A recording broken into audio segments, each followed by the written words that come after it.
অৰুণোদয় আঁচনিখনৰ ওপৰত আৰু মহিলা উদ্যমিতা আঁচনিখনৰ ওপৰত যোৱাকালি অৰ্থাৎ ৩ অক্টোবৰৰ দিনাখনি ডক্টৰ হিমন্ত বিশ্ব শৰ্মাই কেইটামান মন্তব্য আগবঢ়াইছিল। সেই মন্তব্য কেইটানো কি আমি সম্পূৰ্ণকৈ শুনিম বা আপোনালোকে সম্পূৰ্ণকৈ জানিব পাৰিব কি মন্তব্য আগবঢ়াইছিলে।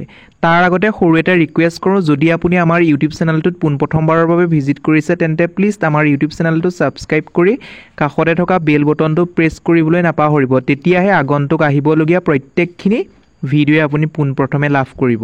আহক হিমন্ত বিশ্ব শৰ্মাই অৰুণোদয় আঁচনিৰ ওপৰত আৰু মহিলা উদ্যমিতা আঁচনিখনৰ ওপৰত কি মন্তব্য আগবঢ়াইছিল আপুনি জানিব পাৰিব। অহা 7 তাৰিখে অৰুণোদয় তৃতীয় এই আঁচনিৰ হিতাধিকাৰীসকলৰো পুঁজি আমি হস্তান্তৰ কৰিম। বড়োলেণ্ড টেৰিটৰিয়েল এৰিয়াক বাদ দি সমগ্ৰ অসমৰ 30 লাখ অৰুণোদয় হিতাধিকাৰীয়ে 7 তাৰিখে 1250 টকাকৈ নিজৰ বেংক একাউণ্টত লাভ কৰিব। বহুদিনীয়া প্ৰতীক্ষাৰ অন্ত হ'ব। আমি ইয়াৰ পিছত আৰু এটা আঁচনি হাতত লৈছোঁ অৰুণোদয় হিতাধিকাৰী পৰিয়ালৰ বাবে, যে তেখেতসকলে যেতিয়াই গেছৰ নতুন চিলিণ্ডাৰ কিনিব তেতিয়াই আমি তেওঁলোকক 250 টকা ৰাজসাহাৰ্য দিম। অৰুণোদয় হিতাধিকাৰীসকলক ইতিমধ্যে আমি গেছৰ কানেকশ্যনৰ নম্বৰ বিচাৰি প্ৰপত্ৰ প্ৰেৰণ কৰিছোঁ। আপোনালোকে সেই প্ৰপত্ৰ পূৰ্ণ কৰি আমাক সোনকালে উভতাই দিয়ক। প্ৰতিশ্ৰুতি অনুসৰি অহা 1 নৱেম্বৰৰ পৰা আমাৰ ৰেচন দোকানসমূহত বিনামূলীয়া চাউলৰ লগতে আমি দালি, নিমখ আৰু চেনিও কম মূল্যত বিতৰণ কৰা আৰম্ভ কৰিম। ইয়াৰ সমান্তৰালভাৱে মহিলা উদ্যমিতা আঁচনিৰো পুঁজি বিতৰণৰ কাম চলি আছে।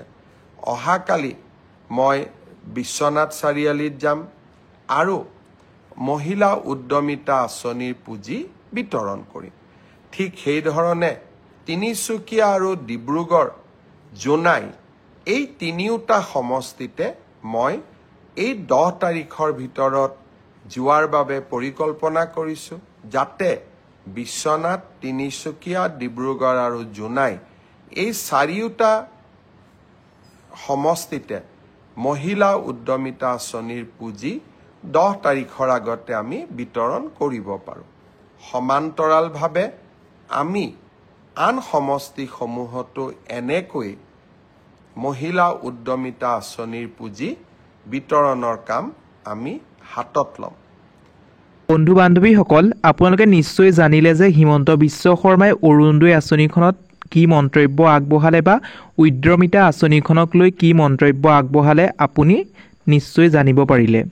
আমি নিশ্চিতভাৱে গম পালোঁ যে অৰুণোদয় আঁচনিখনে 7 অক্টোবৰ তাৰিখে অসম চৰকাৰে বা মুখ্যমন্ত্ৰী ডাঙৰীয়াই টকা দিয়াটো অৰ্থাৎ 1250 টকা অৰুণোদয় হিতাধিকাৰীসকলৰ একাউণ্টত প্ৰেৰণ কৰাটো নিশ্চিত কৰিছে। আৰু যি উদ্যমিতা আঁচনিৰ জৰিয়তে মহিলাসকলক 10,000 টকা প্ৰদান কৰিব, সেই 10,000 টকা আকৌ পুনৰ তেওঁলোকে আৰম্ভণি কৰিছে। আপোনালোকেও লাভ কৰিবলৈ সক্ষম হ'ব। আৰু আপুনি কোন ডিষ্ট্ৰিক্টৰ পৰা চাই আছে, আপুনি মুখ্যমন্ত্ৰী উদ্যমিতা আঁচনিৰ টকা লাভ কৰিলে নাই, কমেণ্টৰ জৰিয়তে জনাবলৈ নাপাহৰিব। এই ভিডিঅ'টোৰ মাধ্যমেৰে সৰু এটা ইনফৰমেশ্যন দিবৰ বাবে যত্ন কৰিলোঁ। যদি ভিডিঅ'টোৰ জৰিয়তে অলপমান হ'লেও উপকৃত হ'ল বা ভিডিঅ'টো চাই ভাল পালে তেন্তে প্লিজ এটা লাইক কৰি দিব। আৰু এতিয়ালৈও যদি আমাৰ ইউটিউব চেনেলটো ছাবস্ক্ৰাইব কৰা নাই, ছাবস্ক্ৰাইব কৰাৰ লগতে কাষতে থকা বেল বটনটো প্ৰেছ কৰি অল অপশ্যনটো ক্লিক কৰিবলৈ নাপাহৰিব। বন্ধু বান্ধৱীসকল, আজিলৈ ভিডিঅ'টো ইমানেই। আকৌ পুনৰ নতুন এটা ভিডিঅ'ত লগ পোৱাৰ আশাৰে ধন্যবাদ।